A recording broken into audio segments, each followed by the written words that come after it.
Aldo Rebelo ainda é comunista? Diversas vezes, quando eu estou em live, me perguntam se o Aldo Rebelo ainda é comunista. Ele ficou décadas no PCdoB. Como podemos interpretar o pensamento aldo-rebelístico? Já tendo lido o livro O Quinto Movimento, onde a primeira parte é ele falando sobre a sua formação e o seu nacionalismo, ao meu ver, fica tudo muito bem explicado. E eu quero trazer aqui uma dualidade superior à mera ideia de direita e esquerda. Nós precisamos compreender o Brasil dividido entre Luzias e Saquaremas. Essa é uma divisão anterior à popularização desse conceito que nós temos hoje de direita e esquerda, e ele divide o Brasil entre os elementos que veem o Brasil segundo uma lógica cosmopolita, litorânea, apartada da realidade nacional, sendo assim os Luzias, e do outro lado os Saquaremas, aqueles elementos de um nacionalismo telúrico que tendem a interpretar a realidade nacional e os nossos problemas segundo as experiências históricas típicas da Terra, tendo uma preferência por rejeitar teorias abstratas e extrapolações de realidades. Busca-se consensos e soluções com base no temperamento nacional, aquilo que é tipicamente nosso. É muito evidente que o Aldo é uma figura do segundo tipo, de tipo Saquarema, de um nacionalismo telúrico profundo, que busca balizar a sua visão de mundo com base na experiência imediata do ser brasileiro e não segundo teorias abstratas. Sendo assim, dificilmente você vai ver o Aldo querendo colocar ideologias ou pressupostos a priorísticos na hora de tratar de questões relativas a Brasil. E é por isso mesmo que codificá-lo como comunista é em si complicado, porque a sua denominação faz muito mais sentido por uma ótica saquarema do que propriamente segundo enquadramentos ideológicos muito restritos, que são inadequados à brasilidade por serem parâmetros universalistas. Para que essa apresentação faça mais sentido, eu separei alguns trechos do livro O Quinto Movimento, onde o Aldo está falando sobre a sua formação e os momentos mais impactantes na consolidação do seu nacionalismo. Creio que a partir desses trechos, essas questões fiquem mais claras. Separei um pequeno trechinho falando sobre a formação ainda na infância. Diz ele: a primeira vez que me dei conta do mundo estava sobre um cavalo. Meu pai trabalhava em uma fazenda. Lembro que ele chegou a cavalo e me pôs montado. Eu deveria ter uns 3 anos e vi outra dimensão do mundo. O mundo visto de cima. O rio, o horizonte, os campos. Ele dá ênfase que essa é a primeira vez que ele tem consciência do mundo. Então, esse elemento é fundamental, principalmente quando a gente vê alguns traços estéticos do Aldo, como o forte apelo e promoção às cavalgadas. Esse elemento de percepção de Brasil a partir do Brasil profundo vai ser uma questão central no pensamento do Aldo Rebelo. Segundo ponto aqui, eu separei as primeiras influências dele. Segue o livro. Esse primo em terceiro grau, Macário de Albuquerque Loureiro, teve grande influência na minha formação. Ele acompanhava detalhadamente a corrida espacial entre Estados Unidos e União Soviética para ver quem chegava primeiro à Lua. Guardava alguma simpatia pelo socialismo e um parentesco com Otávio Brandão, um viçosense, primeiro tradutor do Manifesto Comunista no Brasil e primeiro vereador do Partido Comunista no Rio de Janeiro, parente dele e de Fernando Henrique Cardoso. Sendo assim, essa convivência com o primo de terceiro grau meio que foi o primeiro passo, o primeiro contato dele com o mundo geopolítico de seu tempo. Lembrando, ele cresceu na Guerra Fria.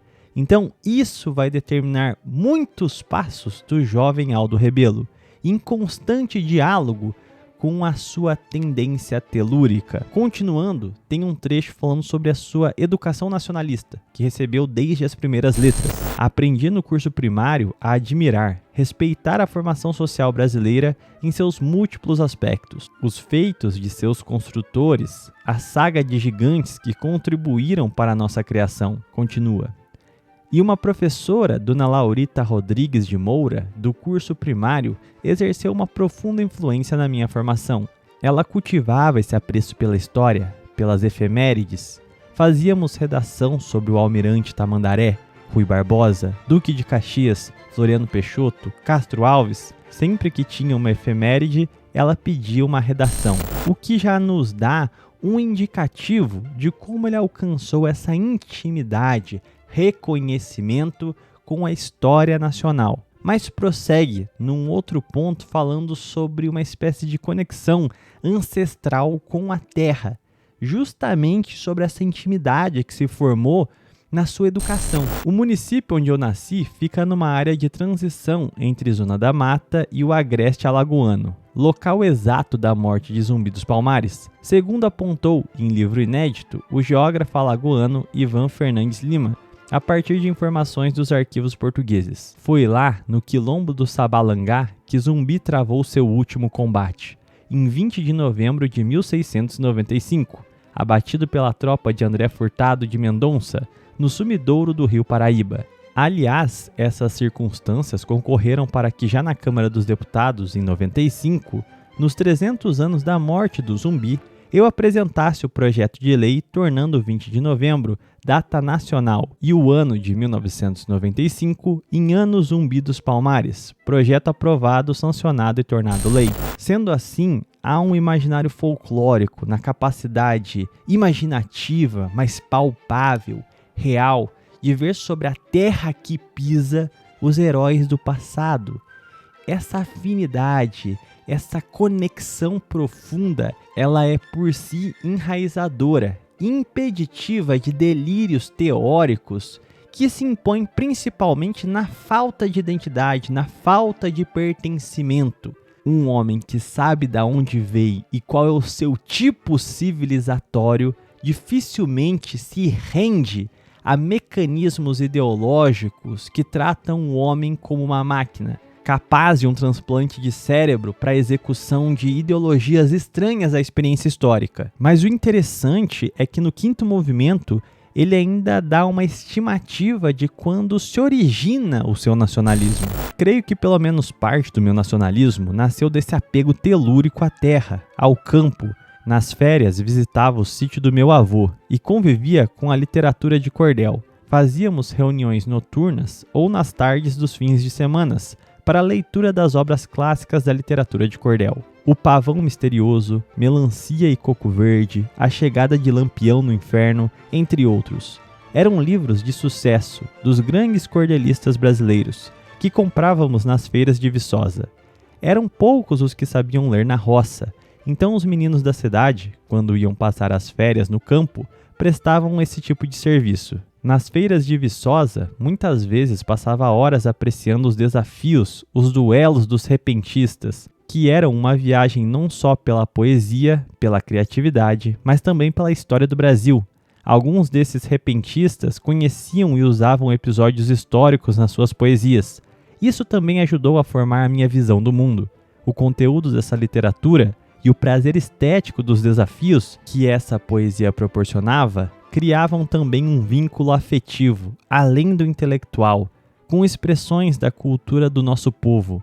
Mais adiante, quando me deparei com Gonçalves Dias, Castro Alves ou os modernistas, é como se compusesse um universo amplo da cultura e da memória do país. O que eu venho enfatizando é que o nacionalismo do Aldo ele não pode se enquadrar como uma ideologia propriamente, como conservador inglês ou como comunista, stalinista ou coisas do gênero, porque a sua formação pessoal, mas também no campo imaginário das ideias, da interpretação do mundo à sua volta, ela não é só propriamente oriunda de livros.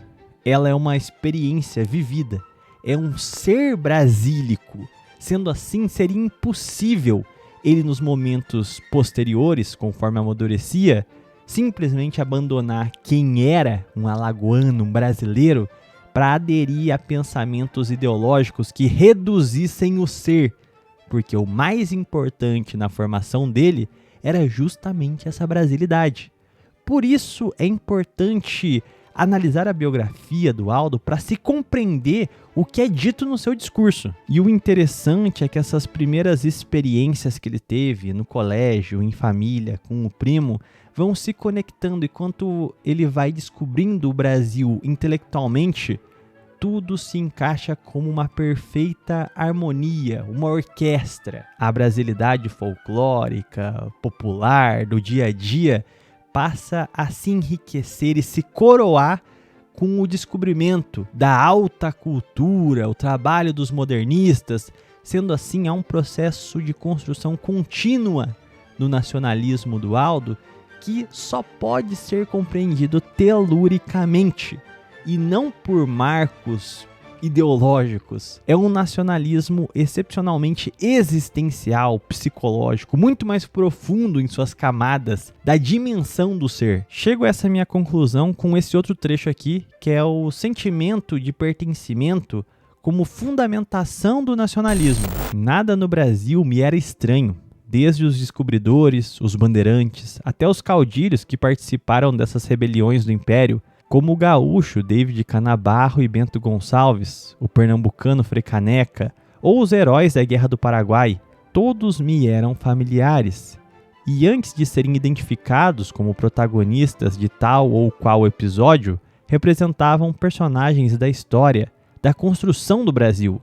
Eu vi essas narrativas quase como se fossem de gente da família, de parentes, de pessoas com as quais eu tinha vínculo. E qual era esse vínculo? Era a gente do meu país.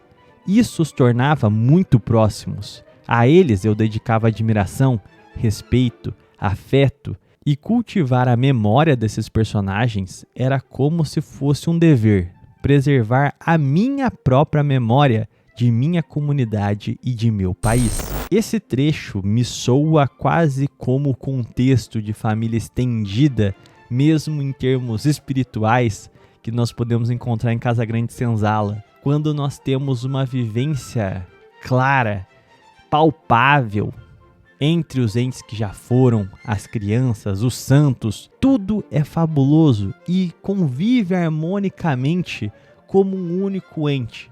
Os vivos vivem com os santos e os mortos, ali, junto, em profunda intimidade. Se quando a gente olha para os estudos sociológicos sobre a brasilidade, sobre o modo brasileiro singular de viver e de ser, o nacionalismo não deve ser obrigatoriamente embebido desse mesmo espírito? E não é justamente isso que o Aldo está perpassando nesse trecho? Ele se sentir íntimo, vivendo quase que contemporaneamente com esses heróis, fazendo da memória deles uma extensão do seu ser.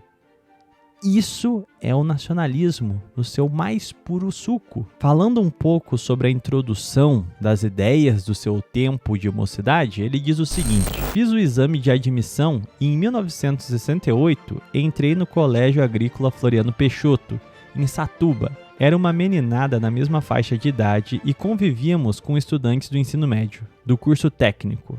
No colégio, havia uma influência de ideias, provavelmente da Ação Popular Católica, uma certa militância progressista, uma simpatia pelo movimento estudantil. O alagoano Vladimir Palmeira era um dirigente destacado lá no Rio de Janeiro. Isso estabelecia também uma certa ligação e admiração por um conterrâneo que era líder estudantil importante. Tínhamos simpatia pelo Maio de 68 na França e pelos Kennedy e suas ideias liberais nos Estados Unidos. O assassinato do Robert Kennedy foi um choque para nós. Percebam que aqui tem um ponto importante para se destacar. Nós somos humanos. Nós respondemos aos eventos a nosso redor. As modas nos influenciam também. Sendo assim, há no jovem Aldo Rebelo uma correspondência não só ao ambiente do Brasil profundo que o cercava e criou seus valores mais profundos, como também os eventos contemporâneos da sua época.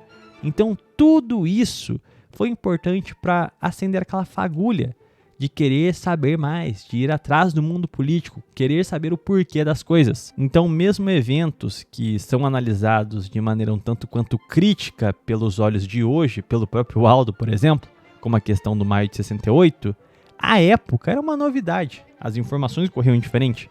Então, isso moldava os ambientes acadêmicos, estudantis, enfim, de toda uma mocidade em construção do seu ideal político.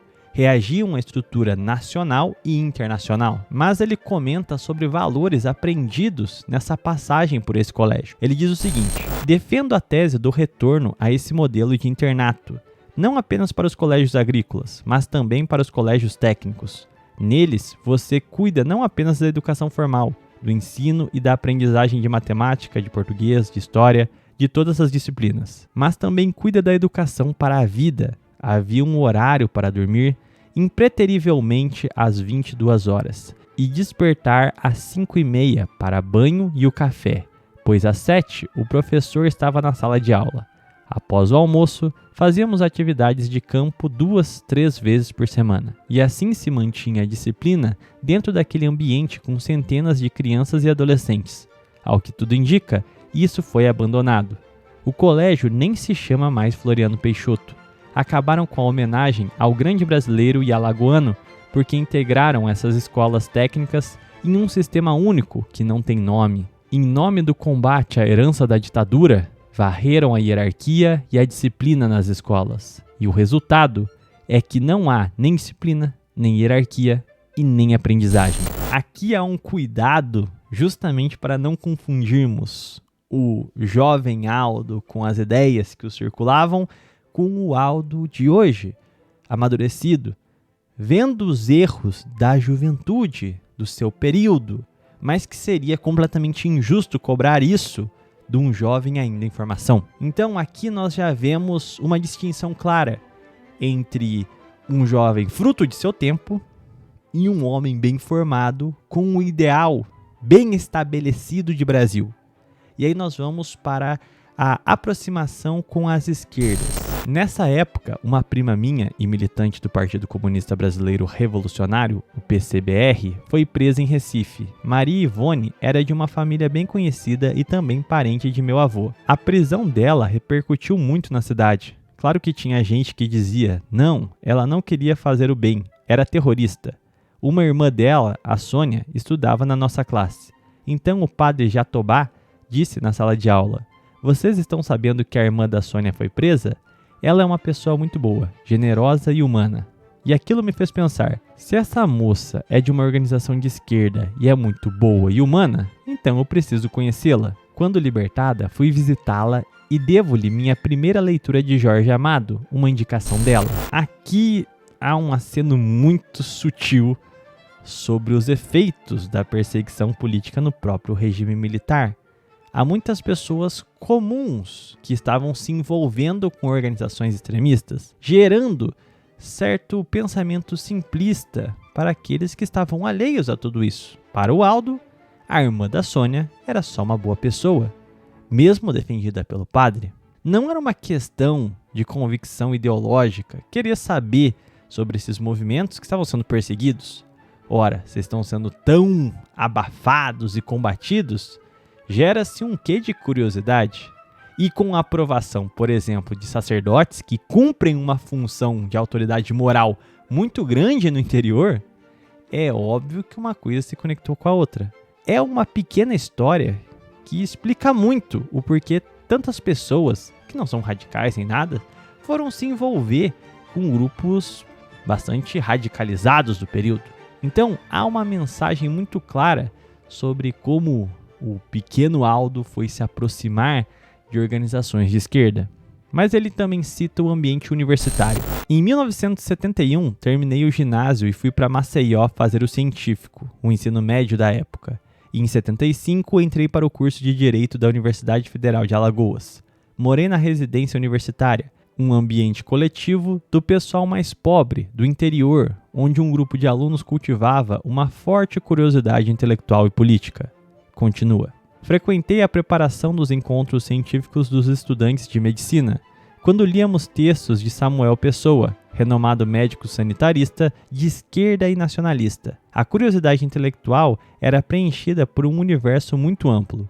Aqueles que tinham mais engajamento buscavam livros de Celso Furtado, de Maria da Conceição Tavares, romances, não só de autores brasileiros, contistas, além dos clássicos Graciliano Ramos, Machado de Assis, Jorge Amado, os latino-americanos também eram apreciados, como Gabriel Garcia Marquez e Mário Vargas Llosa. Todo mundo tinha que conhecer Batismo de Fogo, leituras quase obrigatórias nessa época. Líamos contistas brasileiros como Domingos Pellegrini Júnior, o Vander Piroli, o João Antônio. Os jornais Movimento, O Pasquim e Opinião eram publicações influentes no meio estudantil politizado. Na universidade, fui me ligando a grupos mais de esquerda e me tornei monitor na disciplina de Ciências Sociais. Alguns estudavam O Capital, de Karl Marx. História era uma disciplina importante para nós. Discutíamos muito a obra de Nelson Werneck Sodré. Presença dos Estados Unidos no Brasil, de Muniz Bandeira, também era referência na época. Vários alunos da residência universitária traziam livros não considerados de esquerda. Ariano Suassuna não era autor visto como de esquerda, e nem Gilberto Freire. Ariano tinha uma percepção mais neutra. Já Gilberto Freire era um homem tido como conservador, politicamente de direita, mas líamos por curiosidade intelectual e também pela influência dos outros que conheciam. Gostavam e diziam ser muito bom, e a gente terminava lendo. Posso dizer que Gilberto Freire me proporcionou a leitura mais marcante de minha formação, Casagrande Senzala, na mesma proporção dos textos de Marx e Engels. Em suma, existiu sim um componente à esquerda num contexto em que a gente tinha um regime militar e a juventude era influenciada a se opor ao regime, a buscar pautas ligadas à soberania do povo, à redemocratização e diversos elementos que para aquela geração faziam sentido dentro daquele contexto, dentro do seu contexto não só político local, nacional, como também pela questão das influências culturais e de como o mundo se posicionava naquele momento. Mas fica muito evidente que passados os momentos de extremismo, passadas as modas, passados os romantismos juvenis, o que fica é a formação sólida do nacionalismo telúrico, esse enraizamento na terra, onde diante de problemas reais, como por exemplo redigir o Código Florestal, realizar uma Copa do Mundo no Brasil, ou diversas outras situações, problemas que enfrentou como ministro ou então como presidente da Câmara dos Deputados, a saída sempre foi a conciliação.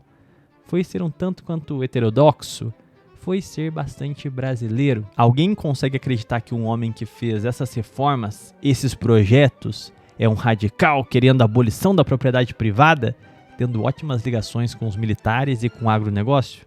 É difícil de acreditar, uma vez que a realidade se impõe. O que ficou da formação do Aldo é justamente o seu nacionalismo, a sua capacidade de agir como um brasileiro, de pensar como um, de querer defender esses valores de uma brasilidade civilizacionalmente configurada como um polo próprio, impossível de se sujeitar a esquemas ideológicos rígidos. A identificação com a esquerda era quase como um sinônimo para a luta da questão social, inclusive tendo aí uma esquerda católica no Brasil. Além do discurso de retomada da normalidade democrática, que era um chavão político bem forte dessa geração.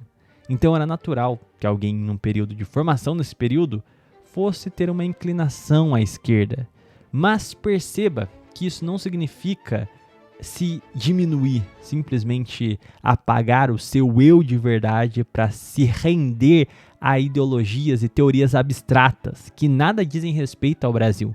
Então é bastante errôneo considerar o Aldo como uma pessoa de esquerda, quanto mais comunista, porque esses enquadramentos não dão dimensão da formação social do Aldo, que é justamente uma formação de tipo Saquarema, que está intimamente ligado com a realidade nacional, com o modo brasileiro de ver a realidade e reagir a ela. Para fechar, eu vou deixar aí um videozinho agora no final do vídeo passando para vocês, onde o próprio Aldo fala sobre como ele se sentiu deslocado dentro do próprio PCdoB. Sendo assim, o que há de perene é a sua brasilidade. Todo o entorno, todas as ideias abstratas mutam-se e não tem o menor respeito pelo Brasil real. Então, É isso, fiquem aí com as palavras de Aldo Rebelo. Olha, eu fiquei 40 anos no PCdoB. Entrei muito jovem e entrei porque já trazia na minha formação, do curso primário, do ginásio, dos meus professores, da família, dos exemplos, três ideias que me conduzem até hoje.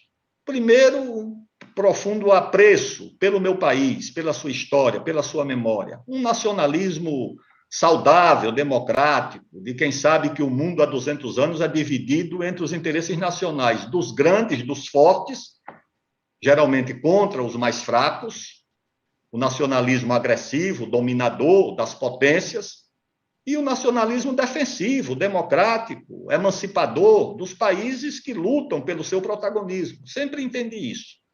E sempre entendi que o Brasil precisava lutar pelos seus interesses nacionais. Então, isso era uma coisa que me conduzia na política. A outra era a luta em defesa dos interesses sociais. Eu sou originário de uma família muito pobre. Minha mãe ficou viúva com 27 anos, já tinha 8 filhos, criava mais uma irmã de criação em casa, com muita dificuldade. Então, e era família, para mim era família. O Estado não tinha o estado de bem-estar social, não era o mercado, era a família que provia o esforço de manter aquela família unida e se alimentando. Então, a questão social para mim era relevante. A luta contra as desigualdades era uma coisa importante e continua sendo. E o terceiro, nós vivíamos na época num regime militar, tinha censura, tinha proibição de partido, tinha um monte de coisa. A luta pela democracia, que nos mobilizava, era a luta pela democracia. E eu cheguei na universidade lutando por isso. Os partidos eram proibidos, os que existiam eram os clandestinos.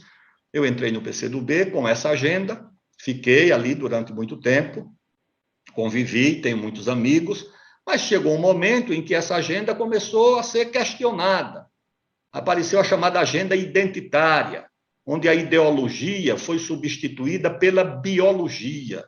Não era mais o interesse comum e coletivo, era a agenda dos interesses e das identidades individuais, que são importantes, eu não tenho nada contra, tá certo? A luta contra o racismo é uma luta importante. Eu fui o autor do projeto de lei que transformou o 20 de novembro, data da morte do Zumbi dos Palmares, em data nacional. A lei é minha, o que prova que para você lutar contra o racismo não é uma questão de um movimento de raça, é do interesse democrático.